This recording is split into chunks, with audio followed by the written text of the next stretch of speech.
Salut Marco. Salut Enguerrand. Bon, tu nous accueilles dans un lieu un peu atypique, non?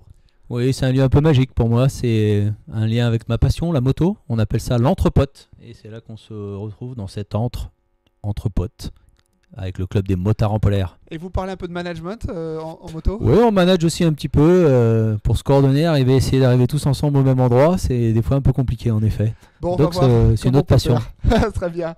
Alors aujourd'hui, on se retrouve pour un nouvel épisode des carnets du management, justement. Et tu vas nous parler de quoi, Marc? Aujourd'hui, le but, c'est de démarrer cette session par la notion de relation. Qu'est-ce qui fait qu'on est en bonne relation avec les autres, en individuel et en collectif, avec un concept qui s'appelle ICO. ICO. Bon, encore un acronyme. Et oui, ça commence de temps en temps. Bon, on peut l'expliquer assez simplement. Tu peux nous expliquer, s'il te plaît, Marc? Alors, le I veut dire inclusion, le C, c'est le contrôle, et puis le troisième, ouverture, pour le O. Ça sert à quoi précisément, cet ICO? Alors l'inclusion, l'idée de l'inclusion, c'est d'avoir à un moment donné 3 phases. À chaque fois qu'on est en relation avec quelqu'un, c'est de passer par ces 3 phases. Et si on fait ces 3 phases, on est en bonne relation avec l'autre. Et on a des fois tendance à en oublier quelques-unes. D'accord. Tu as des exemples à nous donner? Alors par exemple pour ICO, pour le I de l'inclusion, on est là, l'idée de ça, c'est de se dire on se met tous ensemble, on se regroupe.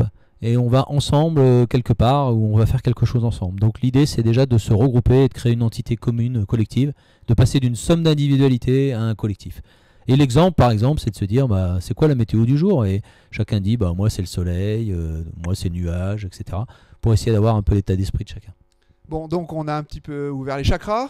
Mais tu sais que moi j'aime bien quand même qu'on cadre un petit peu, tu sais, tu me connais. Ouais, ça le cadre, pas... ça me passionne. Ouais. Donc c'est le C, j'imagine ça. Eh oui, le C, contrôle. Voilà, et donc là c'est mettre du cadre, c'est quoi les limites, à quoi je sers, qui fait quoi, et quel est l'objectif aussi. Voilà. Et par exemple dans des réunions, on pourrait dire quel est le thème de la réunion, quel est l'objectif, quel est le planning de cette réunion. L'agenda ou ce genre de choses. Voilà. Peut-être le top, on le verra. Peut-être oui, dans un top. autre carnet. Oh, peut-être. oui, si vous revenez. Bon, très bien. Et puis là, ça suffit de faire du cadre. Après, il faut un petit peu ouvrir, j'imagine. Et exactement. Donc le haut, l'ouverture, c'est justement respiration, prendre en compte les autres, questionner les gens, et puis avoir leur avis et utiliser la force de ce collectif quelque part. Alors, est-ce que tu as des conseils à nous donner avec cette ouverture? Je sais qu'il y a toujours ces fameux acronymes là, un petit peu bizarres, mais qui sont utiles. Encore un. CQQ, c'est occupé. C'est un acronyme qui permet d'avoir les questions ouvertes et de se dire voilà, quand j'ai besoin de questionner quelqu'un, j'utilise ces questions ouvertes. Donc comment, qui, quoi, pourquoi, où, etc. qui permet de bien questionner les gens. Et souvent on utilise beaucoup les questions fermées qui manipulent un peu. Bon, si tu voulais avant la phase de conclusion terminer sur cette notion d'ICO, tu as envie de nous dire quelque chose qu'on n'a pas abordé? Voilà, ce qui est important souvent par rapport à ces 3 phases, c'est que c'est souvent la deuxième phase, le contrôle, qu'on utilise souvent et naturellement. Et donc de ce fait, on est assez directif avec les gens, on ne prend pas trop en compte les autres.